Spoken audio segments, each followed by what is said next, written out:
Maman Olive va profiter qui na kokitana na nkamba kopesa message elongo na son éminence Simon Kimbangu balobaki na micro ya Jojo Lukoji nazakaki baba baswe.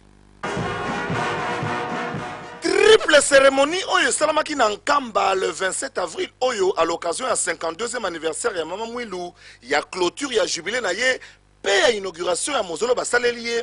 et Salamaki avec impact na idéologie pe mingi to retenir pour na bino deux discours ya kosakanate ya liboso message ya Maman Olive Oyo na kombo ya chef de l'État apesaki mbote na bakimbangiste na maloba Oyo.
Représentant légal na bango papa Simon Kimbangu Kiangani yepe azalaki malobate à l'endroit ya première dame na ya chef de l'État.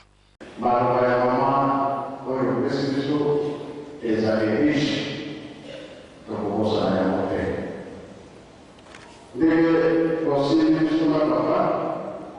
biso mpe tokotika bino te. Tala religion kimbangiste endimami monde entier na batu ya ndenge na ndenge race nyonso tu